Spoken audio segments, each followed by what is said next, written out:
우리 다 함께 시간이 되어서 하나님을 예배하도록 하겠습니다. 왜 하나님이 오늘 우리를 교회로 불러주셨고 이 예배의 자리로 인도하셨는지 한번 그 이유를 한번 생각해 보기 원합니다. 우리가 부자이거나 지혜롭거나 순종하거나 능력이 많아서가 아닙니다. 곰곰이 생각해 보면 하나님이 오늘 우리를 찾으시고 부르시고 인도하여 교회가 되게 하신 이유와 목적을 우리 삶 가운데서는 찾을 수가 없습니다. 오늘 하나님이 우리를 불러주신 그 이유를 한번 생각해 보기 원합니다. 그리고 그 이유 앞에 오늘 우리가 어떠한 예배를 드려야 되고 어떠한 마음으로 찬양하며 어떠한 마음으로 기도해야 되는지 깊이 생각하며 우리 함께 예배하길 원합니다. 우리 묵상함으로 다 같이 오늘 예배를 시작하도록 하겠습니다.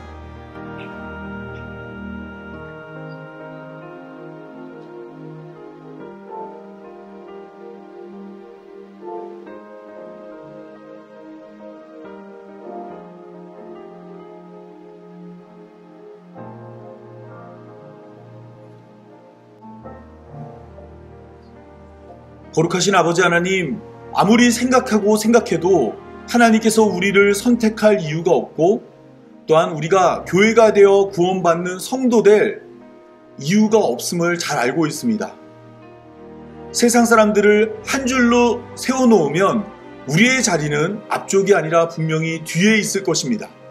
그럼에도 불구하고 언제나 낮은 곳에 임하시고 낮은 자를 바라보며 낮은 자에게 손 내미시는 하나님의 사랑이 우리를 교회로 부름받은 성도가 되게 하였습니다. 그 기쁨과 그 감사를 오늘 마음 가득 담아 하나님을 예배하길 원합니다. 이 시간 세상에 있는 많은 교회들이 하나님을 예배하고 있습니다. 하나님, 우리 역시 이 예배하는 자리에 하나님이 오늘 임재하여서 우리의 예배 받아주심을 믿습니다. 우리의 소리를 들으시고 우리의 찬양의 귀를 기울이며 우리의 읊조림을 다 듣고 계심을 알고 있습니다. 마음의 중심에서 온전히 감사하며 온전히 하나님을 높이며 온전히 하나님을 찬양하길 원합니다. 우리의 예배를 받아주었고 주님 홀로 영광받는 귀하고 값진 예배되게 하여 주옵소서. 이 모든 말씀 우리 구주 예수님의 이름으로 기도합니다. 아멘. 우리 다 함께 찬양하도록 하겠습니다. 내 주 되신 주를 참 사랑하고 함께 찬양하겠습니다.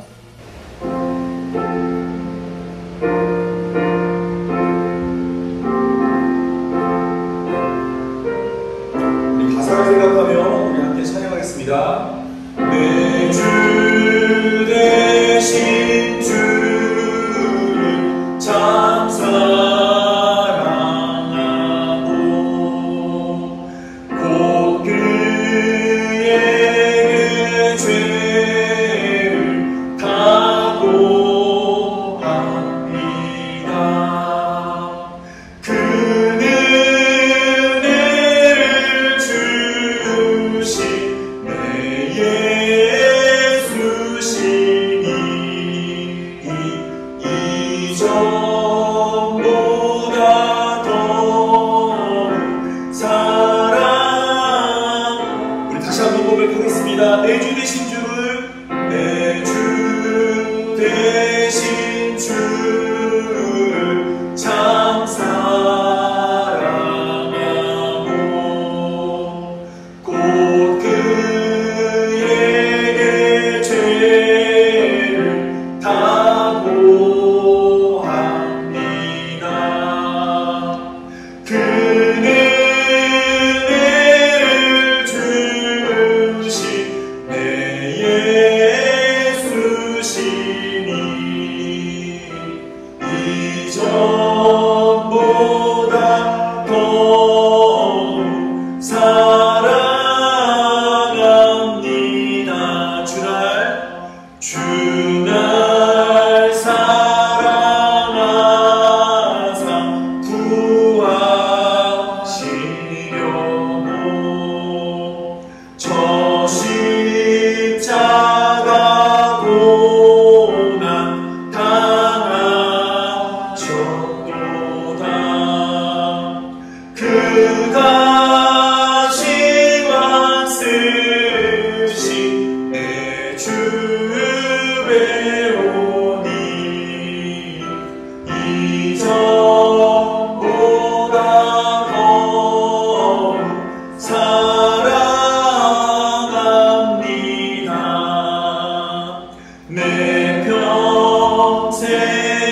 영광의 나라 나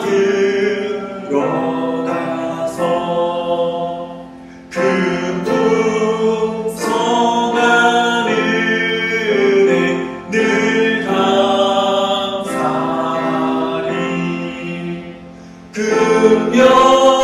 금연류관 쓰고 나 찬송할 만 이전보다 더욱 사랑합니다. 네. 우리 교독문 33번 시편 72편 우리 함께 교독하도록 하겠습니다. 하나님이여 주의 판단력을 왕에게 주시고 주의 공의를 왕의 아들에게 주소서.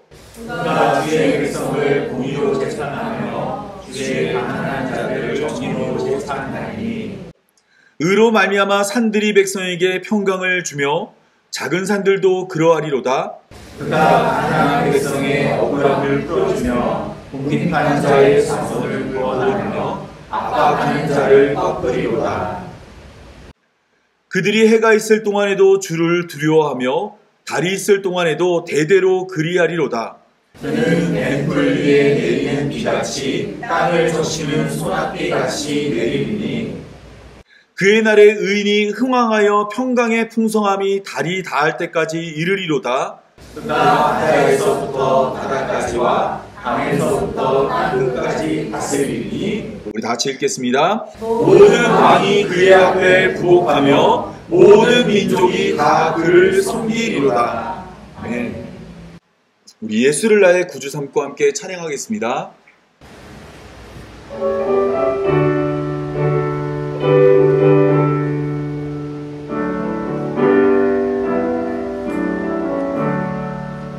예수를 나의 구주 삼고 성령과 피로 서른나니 이 세상에서 내 영혼이 하늘의 영광 누리고다. 이것이 나의 간증이요 이것이 나의 찬송일세. 나 사는 동안 끊임없이 구주를 찬송하리로다. 온전히 주께 맡기며 사랑의 음성을 듣는 중에 천사들 왕래하는 것과 하늘의 영광 보리로다. 이것이 나의 간증이요 이것이 나의 찬송일세. 나 사는 동안 끊임없이 구주를 찬송하리로다. 주만의 기쁨 누림으로 마음의 풍랑이 잔잔하니 세상과 나는 강고 높고 구속한 주만 보이도다. 이것이 나의 간증이요 이것이 나의 찬송일세. 나 사는 동안 끊임없이 구주를 찬송하리로다. 아멘. 네, 우리 다 같이 하나님 말씀 보도록 하겠습니다. 예, 다 같이 보실 하나님 말씀은 출애굽기 8장 1절에서 15절 말씀입니다. 제가 한 절, 여러분이 한 절 교독하도록 하겠습니다. 여호와께서 모세에게 이르시되 너는 바로에게 가서 그에게 이르기를 여호와의 말씀에 내 백성을 보내라. 그들이 나를 섬길 것이니라. 내가 만일 공의를 거절하면 내가 개구리로 너의 땅을 치리라. 개구리가 나일강에서 무수히 생기고 올라와서 내 궁과 내 침실과 내 침상위와 내 신하의 집과 내 백성과 내 화덕과 내 떡반죽 그릇에 들어갈 것이며 개구리와 너와 내 백성과 모든 신하에게 기어오르리라 하셨다 하라. 여호와께서 모세에게 이르시되 아론에게 명령하기를 내 지팡이를 잡고 내 팔을 강들과 운하들과 모두에 펴서 개구리들이 애굽 땅에 올라오게 하라 할지니라. 아론이 애굽 물들 위에 그의 손을 내면 개구리가 올라와서 애굽 땅에 덮이니 요술사들도 자기 요술대로 그와 같이 행하여 개구리가 애굽 땅에 올라오게 하였더라.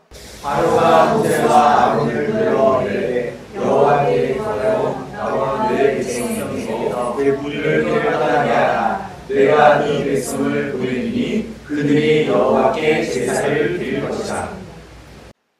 모세가 바로에게 이르되 내가 왕과 왕의 신하와 왕의 백성을 위하여 이 개구리를 왕과 왕궁에서 끊어 나일강에만 있도록 언제 강구하는 것이 좋을는지 내게 분부하소서. 그가 이르되 에이나 모세가 이르되 왕의 말씀대로 하여 왕에게 우리 하나님 여호와 같은 이가 없는 줄 알게 하니 개구리가 왕과 왕궁과 왕의 신하와 왕의 백성을 떠나서 나일강에만 있으니라 하고 모세와 아론이 마을을 떠나 나가서 바로에게 미친 개구리에 대하여 모세가 여호와께 간구하매 여호와께서 모세의 말대로 하시니 개구리가 집과 마당과 밭에서부터 나와서 죽은지라. 사람들이 모아 무더기로 쌓으니 땅에서 악취가 나더라. 우리 다 같이 읽겠습니다. 그러나 바로가 숨을 쉴 수 있게 됨을 보았을 때 그의 마음을 완강하게 하여 그의 말을 듣지 아니하였으니 여호와께서 말씀하신 것과 같더라. 아멘. 여러분은 출애굽기가 어떤 문제에서 시작되었는지 생각해 본 적이 있습니까? 출애굽기 1장을 보면 하나님은 이스라엘 백성들을 생육하고 불어나 번성하게 만들었습니다. 모든 문제는 바로 여기에서 시작됩니다. 이스라엘 백성들이 불어나고 번성하고 많아지게 되었을 때 애굽의 바로가 이것을 문제로 생각했습니다. 어떤 문제로 생각했냐면 10절을 보면 이렇습니다. 자, 우리가 그들에 대하여 지혜롭게 하자. 두렵건대 그들이 더 많게 되면 전쟁이 일어날 때 우리 대적과 합하여 우리와 싸우고 이 땅에서 나갈까 하노라. 하나님은 이스라엘 백성들을 많아지게 했는데 애굽의 바로는 이스라엘 백성들이 많아지자 이것이 그에게 두려움이 되었습니다. 그런데 하나님은 출애굽기 5장 2절에서 5장 1절에서 모세와 아론을 애굽의 바로에게 보내 내 백성을 보내라고 말했습니다. 애굽의 바로가 많아진 이스라엘 백성들이 문제라면 그 이스라엘 백성들을 하나님의 말씀대로 보내주면 모든 문제가 해결될 것입니다. 그렇죠? 애굽의 바로는 이스라엘 백성들이 많아져서 그들이 적들과 앞에서 우리를 공격할까 두렵다고 했으니까 내 백성을 보내라는 하나님의 말씀을 듣고 이스라엘 백성들을 보내면 그는 근심과 걱정과 두려움에 머물 일이 없습니다. 그런데 애굽의 바로는 출애굽기 5장 5절을 보면 이 백성이 많아졌거늘 너희가 그들로 노역을 쉬게 하는도다라고 말을 하며 이스라엘 백성들을 보내주지 않겠다고 말했습니다.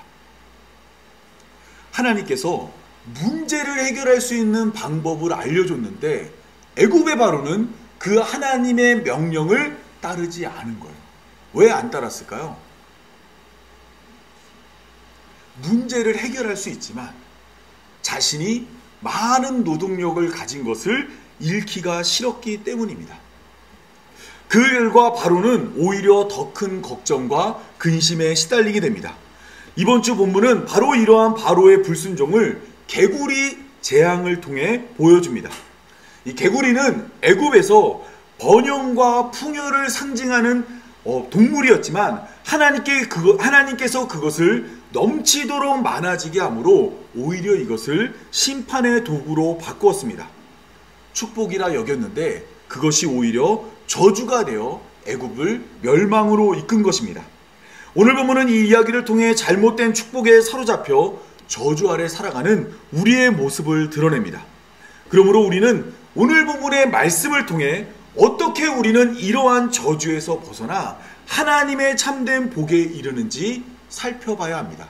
지금부터 출애굽기 8장 1절에서 15절의 말씀을 살펴보겠습니다. 출애굽기 8장 1절에서 15절의 말씀은 크게 4개로 나눌 수 있습니다. 1절부터 4절은 바로를 향한 하나님의 명령과 경고가 소개됩니다. 그리고 5절에서 7절은 모세와 아론이 두 번째 재앙을 행하는 모습이 소개됩니다. 그리고 8절에서 14절은 모세가 기도하여 개구리가 사라지는 모습이 소개됩니다. 그리고 15절에는 여전히 완고한 바로의 모습이 소개됩니다.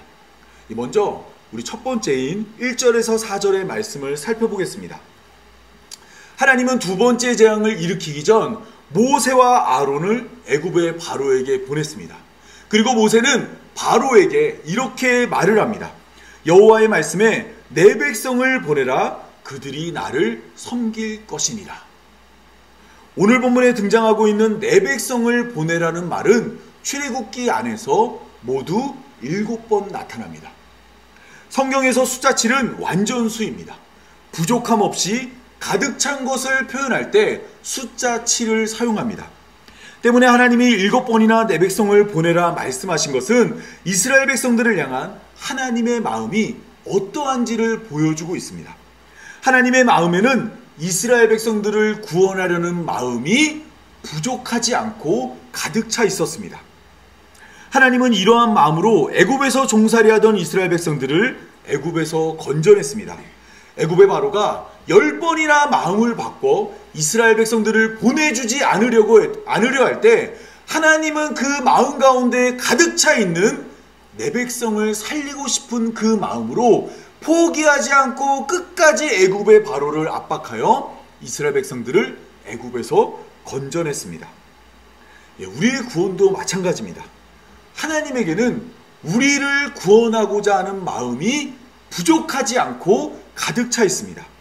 우리가 100번, 1000번, 10,000번 마음을 바꾸더라도 하나님은 절대 우리를 향한 마음을 돌이키지 않고 우리가 구원에 이를 때까지 강한 손을 펴서 우리를 반드시 하나님 나라로 인도하십니다. 따라서 오늘 본문에는 이와 같이 하나님의 마음을 내 백성을 보내라는 것으로 표현하였고 출애굽기는 이것을 7번 소개하여 하나님이 우리를 향해 어떠한 마음을 가지고 있는지 보여주고 있습니다. 오늘 본문은 하나님께서 애굽의 바로를 향해 재앙을 내릴 것이라고 말하는데 그 재앙이 개구리 재앙이라 말하고 있습니다. 하나님은 애굽의 바로가 하나님의 명령을 거절하여 이스라엘 백성들을 보내주지 않으면 내가 개구리로 너의 온 땅을 치겠다고 말했습니다. 여기서 치겠다는 단어는 히브리어로 나가프라는 단어인데 이 단어는 때리다, 공격하다라는 단어입니다. 하나님께서 개구리로 온 애굽 땅을 때리고 공격하겠다고 말했습니다. 여러분, 개구리가 어떻게 애굽 땅을 때리고 공격할 수 있을까요? 개구리는 맹수와는 거리가 먼 생물입니다. 대부분의 개구리는 이빨이 없고 이빨이 있더라도 작은 이빨은 음식물을 고정하는 역할을 한다고 합니다. 또한 개구리는 대부분 무척주 동물을 먹기 때문에 그의 턱의 힘이 매우 약하다고 합니다. 그리고 발톱이 없어 물리적인 공격도 할 수 없습니다. 그렇다면 하나님은 어떻게 개구리로 애굽 온 땅을 공격할 수 있을까요? 애굽 사람들에게 개구리는 이집트 신화에 등장하는 헤케트로 이해되고 있습니다. 헤케트는 태초의 신으로 불리는 크놈의 아내입니다. 근데 이 아내인 이 여자는 이 개구리의 모양을 하고 있어요. 왜 그러냐면 개구리는 숨을 쉴 때 어떻게 숨을 쉬죠? 볼이 어떻게 되죠? 볼이 커지었다가 거기서 공기가 불어나오잖아요. 그러다 보니까 이집트 사람들은 개구리의 모양을 한 이 개구리 여신 헤케트가 사람에게 생명을 불어넣는다고 생각했습니다.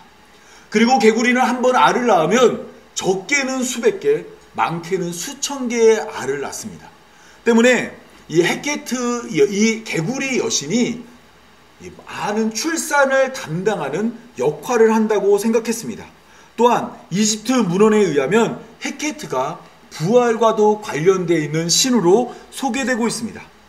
때문에 이 이집트 사람들은 이 헤케트 여인을 섬기며 임산부와 산파들은 원활한 출산을 위해 헤케트에게 기도를 했고, 병이 들거나 장수를 원하는 자들은 개구리 부적을 가지고 다녔으며, 풍요와 번영을 원하는 자들은 개구리 여신 헤케트를 숭배했습니다. 고고학적으로 애굽 전체를 살펴보았을 때 개구리 모양의 부적이 많이 발견된다고 합니다. 그리고 지점토와 같이 개구리를 모양으로 만든 유물들이 많이 발견되었다고 합니다.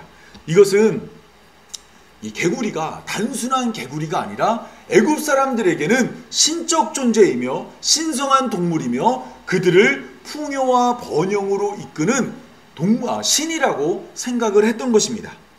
그런데 이것은 하나님이 원하는 모습이 아닙니다. 하나님은 하나님이 아닌 다른 것이 신으로 섬겨지는 것을 원치 않습니다. 그렇다면 하나님은 두 번째 재앙으로 무엇을 모세에게 명령해야 하냐면 애굽에 있는 모든 개구리를 멸하라는 명령을 해야 했습니다. 그런데 오늘 본문을 보면 하나님은 정반대로 개구리가 많아지게 하는 재앙을 애굽에 내렸습니다. 모세와 아론에게 명령하여 개구리가 무수히 생겨나는 재앙을 일으킨 것입니다.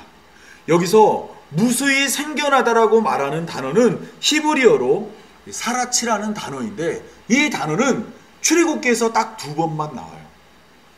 오늘 본문에서 한 번 나오고 출애굽기 1장 7절에서 나오는데, 어떤 때 나오냐면 이스라엘 자손은 생육하고 불어나 번성했다는 말을 할 때 이 단어가 사용되고 있습니다. 이 단어는 우글거리다, 번식하다, 많이 생겨나다라는 겁니다. 출애굽기 안에서는 딱 두 가지가 이와 같이 우글거리고 번식하고 많아졌어요. 첫 번째는 이스라엘 백성들이고 두 번째는 개구리가 이와 같이 많아진 겁니다.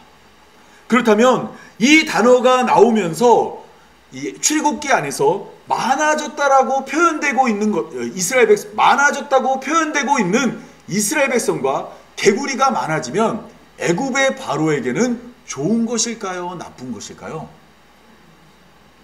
애굽의 바로가 생각할 때는 이렇게 많아지면 그에게는 이것이 좋은 일입니다. 이스라엘 백성들이 많아지면 일을 할 수 있는 사람들이 많아지는 것이고, 또한 개구리가 많아지면 개구리 여신 헤케트가 많아져서 애굽의 풍요와 번영이 일어날 것이라고 생각을 했습니다. 결국 모세와 아론은 하나님의 명령대로 애굽에 개구리가 무수히 많아지는 재앙을 내렸습니다. 이때 하나님의 경고와 계획을 소개하는 출애굽기 2장 5절에서 개구리로 표현되고 있는 단어들은 다 복수예요. 복수가 뭐죠? 하나가 아니라 여러 개를 의미하는 단어입니다. 이게 우리말 번역이 사실 굉장히 좀 안타까운 면이 있어요. 왜냐하면 영어 성경이나 히브리어 본문을 보면 2절부터 5절까지 소개되는 개구리들은 다 개구리들로 소개되는데, 우리말 성경은 그것을 다 개구리로 표현했습니다. 여기 이제 오늘 본문에서 개구리라는 단어가 단수로 소개된 곳은 딱 한 군데입니다. 바로 출애굽기 8장 6절에서 아론이 애굽의 물들에서 개구리를 올라오게 할 때만 개구리가 단수로 소개됩니다.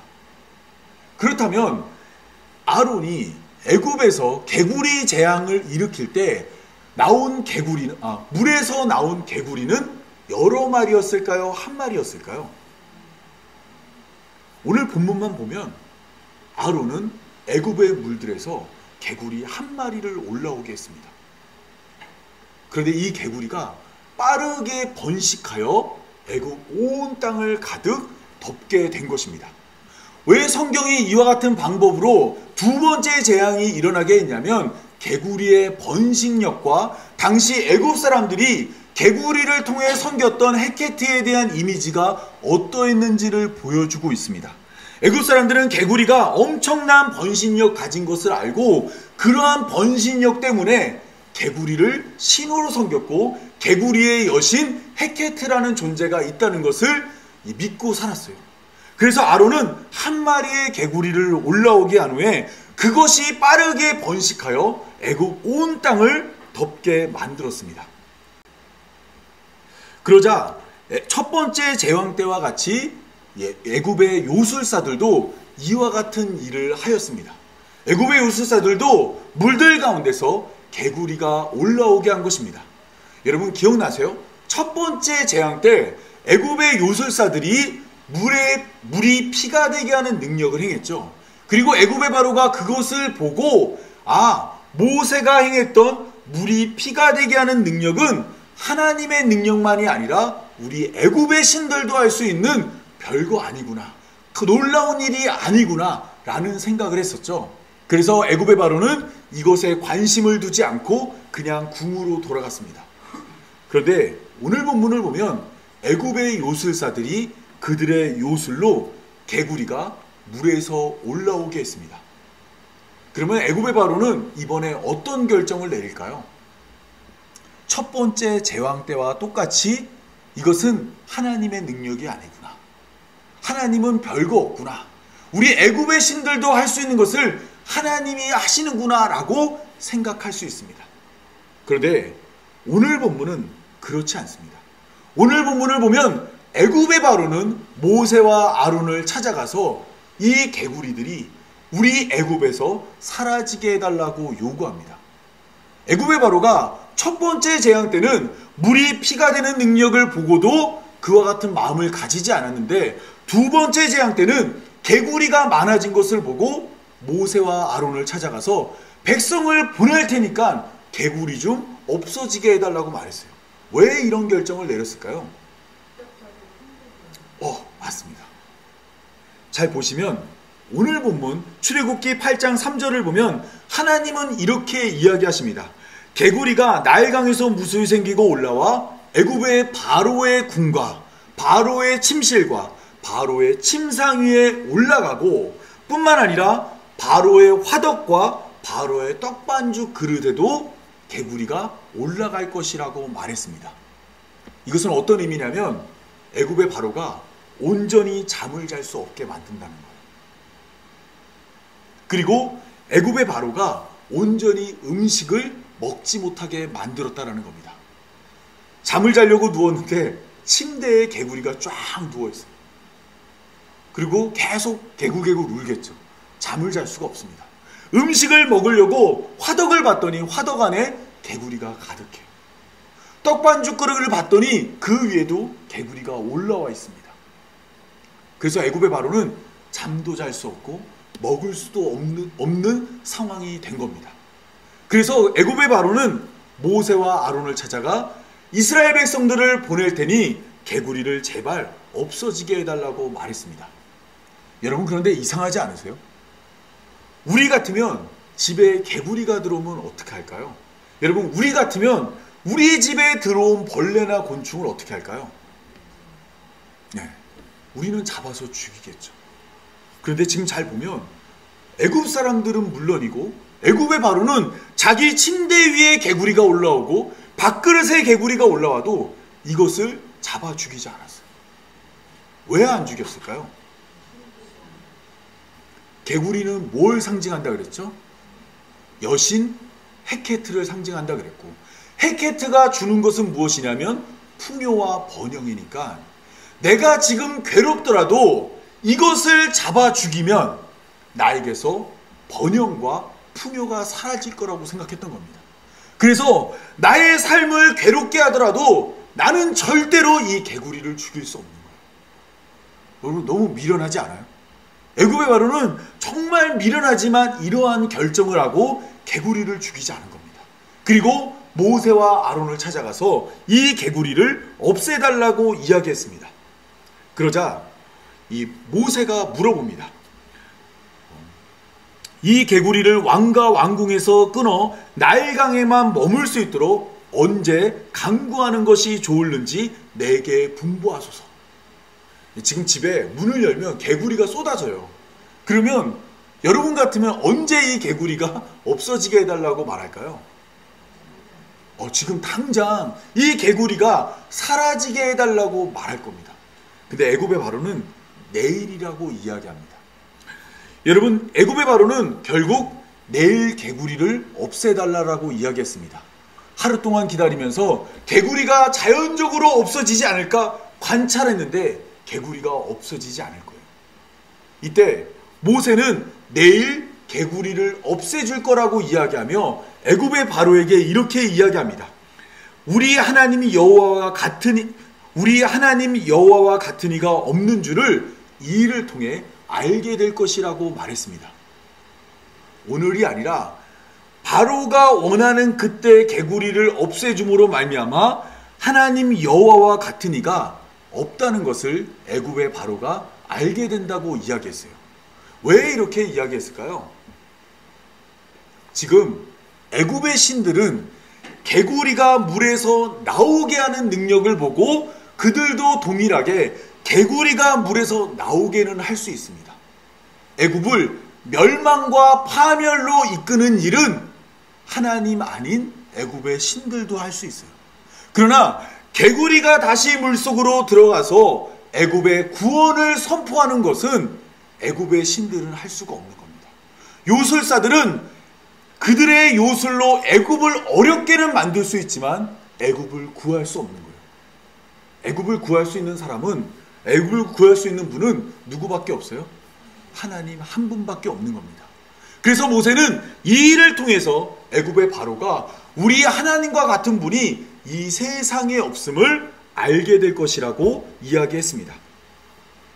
다음 날이 되어 모세는 하나님께 간구했습니다.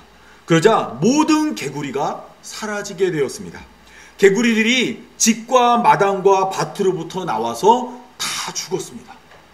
여러분, 개구리 시체를 한번 보신 적이 있나요? 개구리 시체를 보통 죽었을 때 어떻게 우리가 표현하죠? 쫙 펴서 죽잖아요. 그런 개구리들이 지천에 깔리게 되었습니다. 어디를 가나 개구리들이 엄청 많이, 개구리 시체들이 엄청 많았어요. 우리 같으면 이 개구리 시체들을 어떻게 했을까요?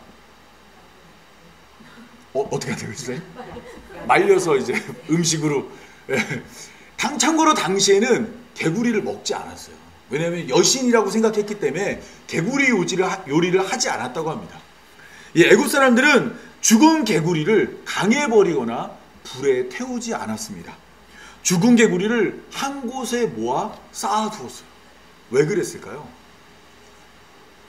아까 개구리가 뭐라고 관계가 있었냐고 말했으면요, 부활과 관계된다고 말했잖아요. 또한 개구리는 이 번영과 풍요를 상징한다 그랬잖아요. 그러니까 여전히 그들은 이 개구리를 통해서 우리가 번영을 누리거나 생명을 얻거나 더 나은 삶을 누릴 수 있을 것 같아서 죽은 개구리를 한 곳에 다 모아놨습니다.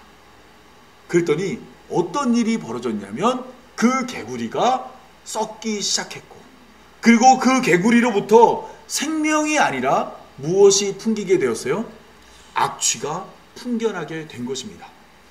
앞서 말씀드린 것처럼 개구리는 숨을 쉴 때 볼을 크게 만들어서 숨을 불어낸다 그랬죠. 그리고 애굽 사람들은 그 숨이 생명을 상징한다고 생각했어요.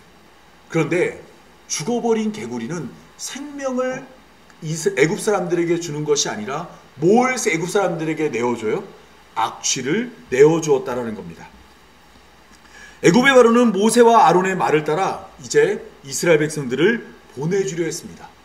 그런데 악취가 그의 코끝에서 멀어지는 그 순간 애굽의 바로는 그의 마음이 완강하여 모세와 아론의 말을 듣지 않았습니다.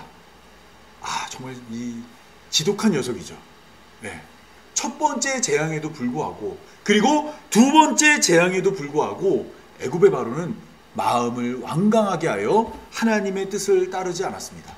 여러분, 여기서 주목해야 될 것은 애굽의 바로가 마음을 완강하게 하여 이스라엘 백성들을 보내주지 않았는데, 이러한 결정을 한 이유는 누가 결정한 거예요?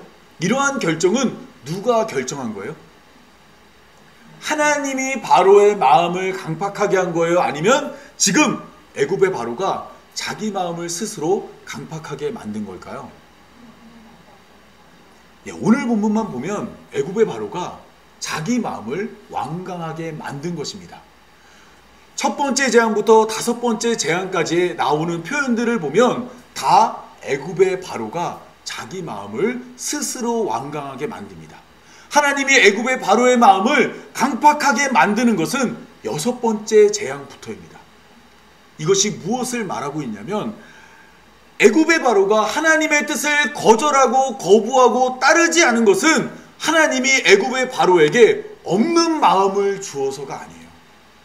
애굽의 바로는 그의 본성을 따라 처음부터 하나님의 뜻을 따를 마음이 없었던 겁니다. 그리고 하나님은 여섯 번째 재앙을 통해 이러한 애굽의 바로를 그의 본성 가운데 내버려 두게 하여 원래 그가 가지고 있는 마음을 굳게 하여 하나님의 뜻을 따르지 않게 한 것입니다. 그러니까 애굽의 바로가 하나님 앞에서 죄를 짓고 범죄하고 하나님의 뜻을 따르지 않은 것은 애굽의 바로의 선택이고 바로의 결정인 것입니다. 결국 이스라엘 백성들은 두 번째 재앙이 일어났음에도 여전히 애굽을 나가지 못했습니다. 그런데 첫 번째 재앙 때와 같이 이번에도 오늘 본문은 이것이 여호와의 말씀과 같더라라고 이야기하고 있습니다. 바로가 하나님의 뜻을 따르지 않았는데 하나님은 이것마저 알고 계셨습니다. 사람의 죄와 허물 그리고 어리석음은 모두 하나님의 계산 안에 들어 있었던 것입니다. 우리의 죄와 허물과 어리석음도 마찬가지입니다. 하나님은 이미 우리의 상태를 모두 다 알고 계십니다. 그리고 그럼에도 불구하고 우리를 사랑하시고 우리를 구원하여 하나님 백성 만들어 주십니다. 때문에 우리의 삶은 우리를 은혜로 구원하겠다고 말씀하신 여호와의 말씀과 같습니다. 하나님의 약속대로 하나님이 우리를 인도하고 성경대로 구원하여 우리를 하나님 백성 만드실 것입니다. 오늘 본문을 보면서 이 복에 대한 이 생각을 하게 되었습니다.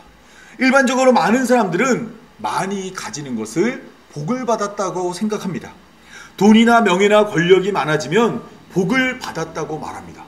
그런데 성경은 그렇게 말하지 않습니다. 창세기 12장을 보면 아브라함은 기근이 왔을 때 그의 가족들을 이끌고 애굽에 갔습니다. 그런데 애굽 사람들이 아브라함의 아내 사라의 아름다움을 보고 아브라함의 아내 사라를 애굽의 바로에게 데려갔어요. 아브라함이 그의 아내 사라를 애굽의 바로에게 뺏긴 것입니다. 이때 하나님은 오늘 본문과 같이 애굽에 큰 재앙을 내려 아브라함의 아내 사라를 되찾아 주었습니다. 그리고 애굽의 바로는 아브라함에게 양과 소와 노비와 암수 나귀와 낙타를 주었습니다. 그리고 모든 것이 해결되었을 때 아브라함에게 주었던 모든 소유를 다 아브라함에게 주어서 아브라함이 애굽을 떠날 수 있게 되었습니다. 그래서 아브라함은 빼앗겼던 아내는 물론이고 애굽의 바로에게 받은 많은 물질을 가지고 가나안 땅에 가게 되었어요. 여기까지만 보면 아브라함이 하나님께 복을 받은 것처럼 보입니다. 아브라함은 빼앗겼던 아내를 되찾았죠. 또한 많은 물질을 얻어 부자가 됐습니다. 그런데 이 말씀을 잘 보면 아브라함이 애굽의 바로에게 받은 것들 중에서 한 가지가 아브라함을 죄에 빠뜨리는 도구가 됩니다. 애굽의 바로가 양과 소와 노비와 암수나귀와 낙타를 주었는데 이것들을 복으로 여기지만 사실 이것들 중 하나로 말미암아 아브라함은 하나님 앞에서 큰 죄를 지었습니다. 창세기 16장을 보면 아브라함의 아내 사라는 자신이 임신하지 못함을 보고 애굽 사람 하갈을 데리고 아브라함에게 주어서 아브라함이 하갈과 동침하여 이스마엘을 낳았습니다. 언약의 자손을 믿음으로 기다리지 않고 자신의 힘과 노력으로 자식을 낳는 일에 애굽 여종 하갈이 사용된 것입니다. 창세기 13장에도 하나님은 아브라함을 큰 부자로 만들었습니다. 이때 아브라함과 함께하던 그의 조카 롯도 큰 부자가 되었습니다. 아브라함도 부자가 되었고 그의 조카 롯도 부자가 됐습니다. 여기까지만 보면 아브라함과 그의 조카 롯은 하나님께 복을 받은 것처럼 보입니다. 그런데 이 일로 말미암아 그들은 같이 살 수 없는 삶이 되었습니다. 그들의 소유가 많아서 함께 동거할 수 없게 된 것입니다. 이때 아브라함은 그의 조카 롯을 불러서 우리가 함께 할 수 없으니 네가 한 곳을 정하여 떠나라고 이야기했습니다. 이때 아브라함의 조카 롯은 눈을 들어 요단 동편을 바라보고 그곳으로 떠났는데 그곳이 바로 소돔입니다. 소돔으로 떠난 롯은 그곳에서 큰 어려움을 겪게 되었습니다.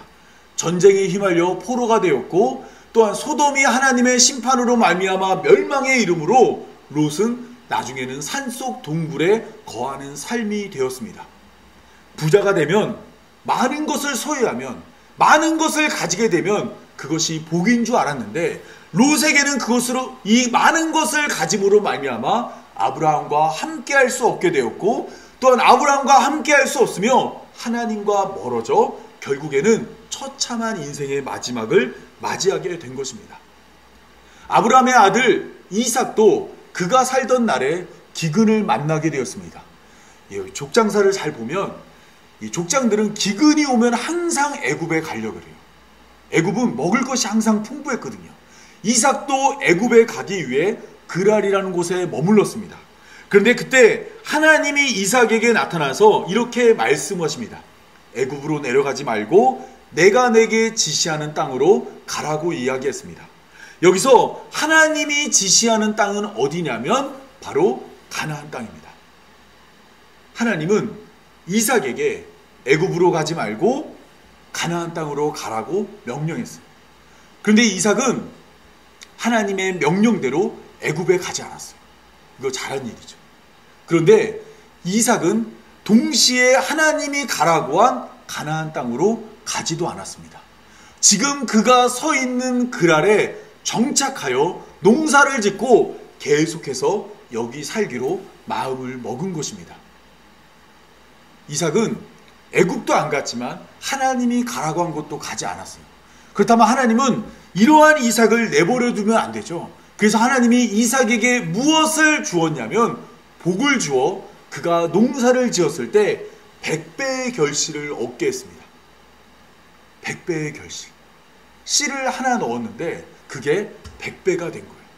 엄청 큰 부자가 되었습니다. 그래서 성경은 뭐라고 말하냐면 그 사람이 창대하고 왕성하여 마침내 거부가 되었다고 이야기해요. 그랄에 간 이삭은 큰 부자가 되었습니다. 하나님은 왜 이삭을 이와 같이 100배의 결실을 주어서 창대하고 부자로 만들었을까요? 이삭이 그랄에서 큰 부자가 되었어요. 그러자 그 동네에 있는 사람들이, 블레셋 사람들이 이삭을 시기하여 이삭의 우물을 막았습니다. 그리고 아비멜렉이 찾아와서 이삭에게 말합니다. 야, 너가 나보다 강하니까 나가라는 거야. 여기 살지 말고 다른 곳으로 가라고 이야기하는 겁니다. 이삭은 결국 100배의 결실을 얻은 그 땅을 뒤로하고 그랄 땅을 떠나게 돼요. 그리고 가는 곳마다 우물을 파면 동네 사람들이 와서 그 우물을 빼앗는 겁니다. 여러분, 100배의 결실을 얻었는데 그걸 놓고 떠났다는 거는 어떻게 떠났다는 거예요? 양이면 양이 새끼를 100마리 낳았으면 데려갈 수 있잖아요. 근데 농사진 건 어떻게 해야 되죠? 다 두고 가야 되는 거예요. 이삭은 다 두고 계속해서 우물을 찾아 떠났습니다. 그때마다 사람들은 계속해서 이삭의 우물을 막았어요. 결국 이삭이 마지막에 정착한 곳은 어디냐면 브엘세바라는 곳입니다. 브엘세바는 어떤 곳이냐면 이스라엘의 국경을 말할 때 단에서 브엘세바까지라고 이야기하잖아요. 그러니까 이스라엘 땅의 가장 남쪽까지 들어가게 된 거예요. 하나님께서 이삭에게 복을 주어서 많이 가짐으로 말미암아 사람들로 하여금 쫓겨나게 만들었고 그 쫓겨남을 통해 결국에 이삭을 어디로 인도한 거예요? 하나님이 지시하신 땅, 하나님이 가라고 한 땅, 그 땅에다가 밀어 넣으신 겁니다. 여러분, 그렇다면 이삭에게 주어진 복은 100배의 결실이에요? 아니면 하나님이 뜻하신 곳에 가게 된 거예요? 네. 그러니까 100배나 거뒀더라, 거부가 됐더라, 이게 목적이 아니라 이삭이 하나님이 약속한 땅에 들어간 것이 복이라는 것입니다. 여러분, 교회로 부름받은 성도의 복도 마찬가지입니다. 하나님은 우리에게 어떤 복을 주시기 원하냐면 우리를 하나님 나라로 인도하여 하나님이 뜻하신 곳에 우리를 집어넣는 복을 주시기 원하는 거예요. 여러분, 이삭이 100배의 결실을 놓고 그랄 떠나는 게 쉬웠을까요? 아마 롯의 아내처럼 몇 번이나 뒤를 돌아봤겠죠. 이 성경을 보면 이삭이 그랄을 떠나는데 어디로 떠나면 그랄 바로 옆에 있는 언덕 위로 떠나요. 가까운 곳으로. 그러니까 동네 애들이 또 찾아와서 우물을 막아버립니다. 여러분, 그만큼 하나님이 원하는 곳으로 갈 때까지 이삭은 괴로웠어요. 가는 곳마다 우물을 뺏겨서 다투었다라는 우물을 만들 정도로 굉장히 괴로웠습니다. 그러나 이러한 괴로움 끝에 하나님은 결국 자기 백성을 하나님이 원하는 곳에 갖다 놓고 이것을 우리에게 뭐라고 얘기하냐면 이것이 성경이 말하는 복이라고 이야기하고 있는 겁니다. 애굽의 바로는 자신의 소유가 많아지는 것을 복이라고 생각했습니다. 때문에 많아진 이스라엘 백성들이 애굽에서 나가는 것을 원치 않았어요. 그리고 풍요와 번영을 상징하는 개구리가 수면과 식사를 방해하더라도 개구리를 죽이지 않았습니다. 많아진 것들로 인해 근심하고 괴롭더라도 풍요와 번영 누리는 것을 위해 손해진 것을 결코 놓지 않았던 겁니다. 신약 성경에도 이러한 사람이 한 명 등장합니다. 그가 바로 누구냐면 우리가 너무나 잘 알고 있던, 아마 저희 교회 설교에서 가장 많이 출연했던 부자 청년입니다. 부자 청년은 예수님에게 찾아와서 무엇을 하여야 영생을 얻습니까? 라고 예수님께 물어봤습니다. 이때 예수님은 내가 가진 모든 소유를 팔아 가난한 자에게 나누어주고 나를 따르라고 이야기했어요. 예수님은 내가 가진 모든 소유를 다 팔아 교회에다 헌금해라, 나에게 줘라라고 이야기하지 않았죠. 예수님은 다 팔아서 누구에게 나눠주라 그랬어요? 가난한 자에게 주라 그랬어요. 그렇게 하면 하늘에서 보화가 내게 있을 것이라고 이야기했습니다. 그런 후에 나를 따르라고 말했어요. 어떻게 하면 영생을 얻는지 물어봤는데 예수님이 영생 얻는 방법을 알려준 겁니다. 그리고 이 땅의 보화들은 다 썩어지니까 영원히 썩지 않는 하늘 보화가 어떻게 주어지는지를 알려줬어요. 그러면 이 부자 청년은 그렇게 하면 되겠죠. 그런데 마태복음 19장 22절을 보면 그 청년이 재물이 많음으로 이 말씀을 듣고 근심했다라고 말합니다. 이 청년은 지금 풍요와 번영을 누리는 청년이었습니다. 그리고 자신에게 풍요와 번영을 허락한 것은 많은 물질이었어요. 애굽 사람들에게 개구리가 있다면 이 청년에게는 많은 물질이 있었습니다. 예수님은 그에게 손을 내밀며 내 손을 잡으라고 했어요. 대신 이 손을 잡기 위해서는 너가 손해진 것을 내려놓아야 한다라고 말했어요. 이때 이 청년은 근심하게 되었습니다. 답을 알았지만 그 답을 행할 능력이 그에게 없었기 때문입니다. 답을 알았지만 그렇게 하고 싶은 마음이 그에게 없었기 때문입니다. 지금 잠시 근심하더라도 오늘의 풍요와 번영을 내려놓을 수 없었던 것입니다. 부자 청년의 모습을 보고 제자들이 예수님께 물었습니다. 예수님, 그러면 누가 구원을 얻을 수 있습니까? 이때 예수님이 했던 대답은 이렇습니다. 사람으로는 할 수 없으나 하나님으로는 다 하실 수 있다. 여러분, 구원이라는 것은 사람이 하는 것이 아니죠. 이 말씀을 보면서 어떤 분은 그러더라고요. 다행이야. 나는 부자 청년만큼 돈이 없어서 이만큼 근심하지 않아. 여러분, 돈이 없는 사람은 없는 만큼 그 가지고 있는 게 소중해요. 돈이 많다고 해서 헤프게 쓰는 것도 아니고 돈이 적다고 해서 돈이 귀하지 않은 게 아니에요. 누구에게나 다 돈이 귀합니다. 그리고 누가복음에서 뭐라 그랬죠? 성경에서 말하는 부자는 어떤 부자라고요? 돈이 많은 게 아니라 어떤 사람이 부자예요?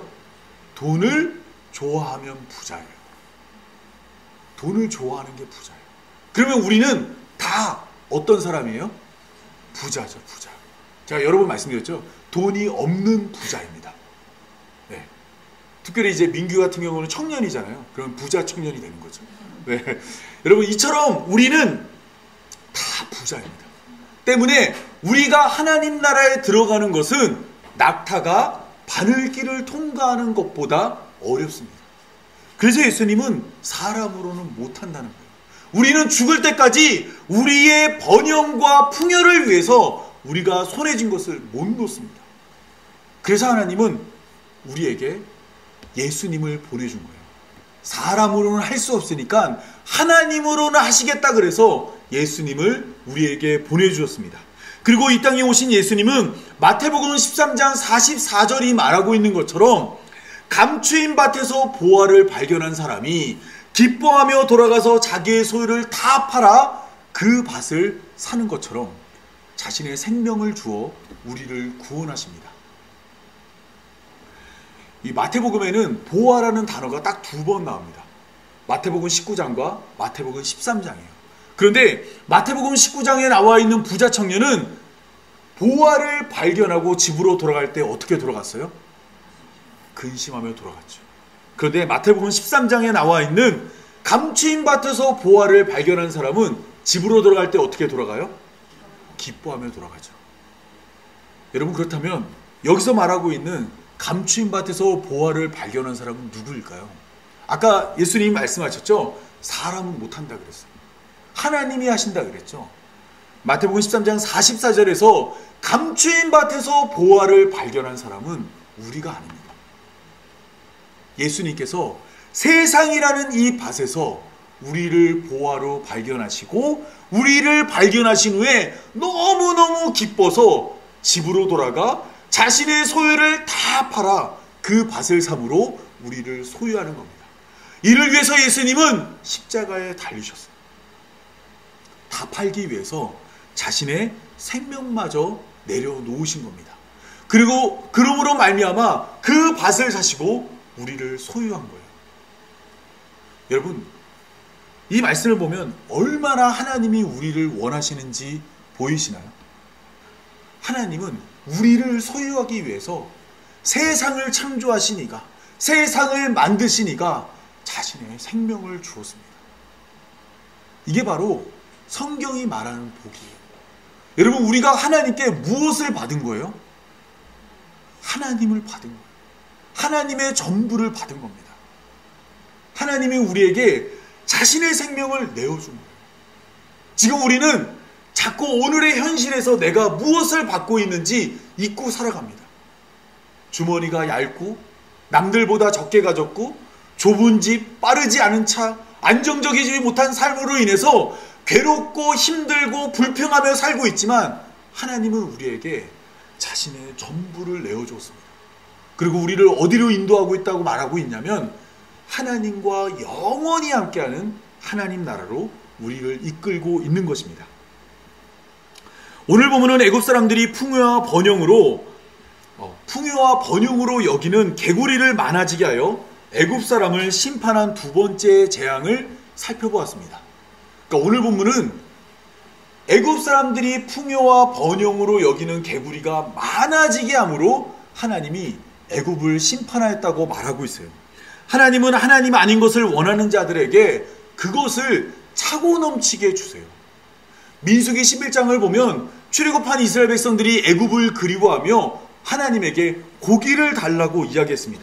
그래서 하나님이 어떻게 하셨냐면 너희가 이제부터 고기를 먹을 텐데 하루나 이틀이나 열흘이나 20날이 아니라 한 달간 너희에게 고기를 주어서 너희가 그 냄새 맡기도 싫어할 때까지 고기를 준다고 이야기했어요. 하나님은 하나님 아닌 것을 원하는 자에게 이처럼 그것을 주어 그들을 심판하십니다. 그런데 데살로니가후서 2장에는 아주 무서운 말씀이 기록되어져 있습니다. 악한 자의 나타남은 사탄의 활동을 따라 모든 능력과 표적과 거짓 기적과 불의의 모든 속임으로 멸망하는 자들에게 있으리니 이들이 진리의 사랑을 받지 아니하여 구원함을 받지 못함이라. 바울은 하나님 앞에서 악한 자가 이미 활동하고 있는데 진리를 믿지 않는 자들이 구원받지 못하는 일을 겪고 있다고 이야기합니다. 이때 하나님은 미혹의 역사를 그들에게 보냅니다. 그들은 어떤 것을 좋아하는지 아니면 진리를 믿지 않고 불의를 좋아하는 모든 자에게 미혹의 역사를 보내 그들을 심판할 거라고 이야기해요. 하나님의 복이 물질이라고 생각하는 자들은 그 물질을 눈앞에 갖다 놔요. 그것을 복으로 여기게 만드는 겁니다.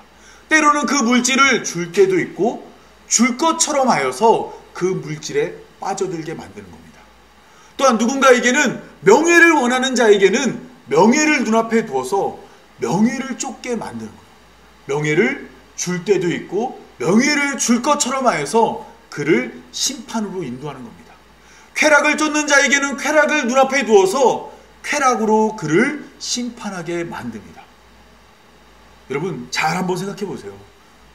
지금 우리가 하나님께 무엇을 구하고 있고 무엇을 원하고 있는지 바라봐야 합니다. 하나님의 이름으로 좋은 대학에 가고 좋은 직장을 구하고 안정된 삶을 찾고 또한 이 땅에서 떵떵거리며 높은 자리에 올라가게 원하는 자들은 하나님이 그곳으로 그를 미혹하여 그를 이 땅에 올가매게 합니다. 줄 것처럼 때로는 주어서 그 사람이 이 땅에 갇히게 만드는 거예요. 때문에 우리는 이 세상에 우리를 올가매는 것을 하나님께 구해서는 안 됩니다. 하나님이 우리에게 진짜로 주고 싶은 건 뭐예요? 예수님이죠.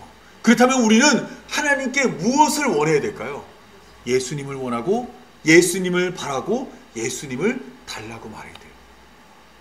그리고 그 예수님을 받은 우리는 그 예수님을 쫓아 살아가는 성도가 되어야 합니다. 이제 말씀을 맺겠습니다. 애굽 사람들은 풍요와 번영을 위해 죽은 개구리를 한 곳에 모았지만 죽은 개구리가 내어놓는 것은 악취뿐이었습니다. 하지만 십자가에서 죽은 예수님은 죽음에서 부활하여 하나님의 영인 성령을 내어주었습니다. 풍요와 번영을 쫓아 개구리를 섬기는 자들은 죽은 개구리와 같이 악취로 인해 호흡할 수 없지만 영생을 쫓아 예수님을 믿는 자들은 성령으로 인해 새 생명을 얻습니다. 따라서 이제 우리는 날마다 손에 쥔 것을 내려놓으며 우리를 생명으로 인도하는 예수님의 손을 잡아 살아가는 자가 되어야 합니다. 움켜쥔 것을 잃을 때마다 감사하고 빈손으로 예수님의 손을 잡으며 하나님이 인도하는 길을 따라 하나님의 나라로 걸어가는 교회로 부름받은 성도의 삶이 되길 바랍니다. 제가 기도함으로 오늘 말씀 맺겠습니다. 기도하겠습니다. 거룩하신 아버지 하나님, 이 땅을 살아가며 우리 앞에 개구리와 같은 것들이 너무나 많았음을 고백합니다. 하나님 아닌 것을 하나님처럼 여기며 또한 하나님이 원하는 것이 아닌 것을 우리가 하나님께 구하며 살았던 적이 너무나 많이 있습니다. 남들보다 더 많이 가지고 싶었고 남들보다 더 많이 누리고 싶었고 남들보다 더 높이 오르고 싶었던 마음이 많았습니다. 하나님이 이러한 우리에게 가장 낮은 곳으로 임하고 낮은 곳에 내려가서 십자가에 매달리신 예수 그리스도의 마음을 품게 하여 주옵소서. 손에 움켜진 것을 날마다 하나하나 내려놓으며 하나님의 손을 잡고 하나님 나라에 이룰 수 있는 교회로 부름받은 성도 되게 하여 주옵소서. 이 모든 말씀 우리 구주 예수님의 이름으로 기도합니다. 아멘. 우리 레오모니 은총 입어 함께 찬양하도록 하겠습니다.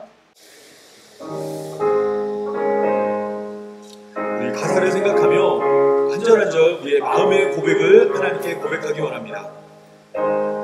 레오모니 은총 입어 내 영혼이 은총 입어 주만 되신 엎어보니 슬픔 많은 이 세상도 천국으로 하도다.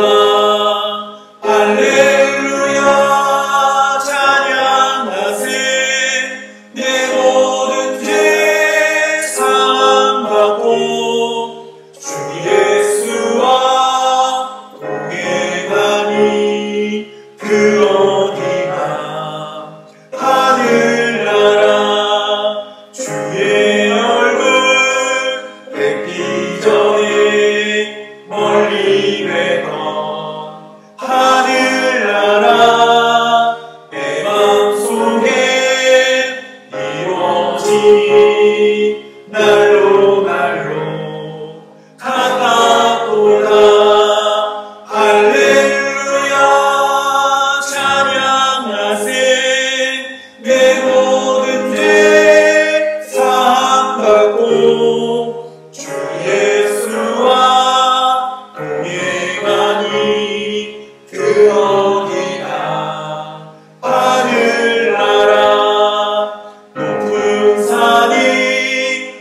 제가 축도함으로 오늘 예배 마치겠습니다. 이제는 우리 구주 예수님의 은혜와 세상 그 누구와도 다른 여호와 하나님의 사랑과 진리로 인도하는 성령의 역사하심이 헛된 것을 쫓지 않고 오직 예수님만 바라보길 원하는 모든 성도들과 영원토록 함께하길 간절히 축원하옵나이다. 아멘.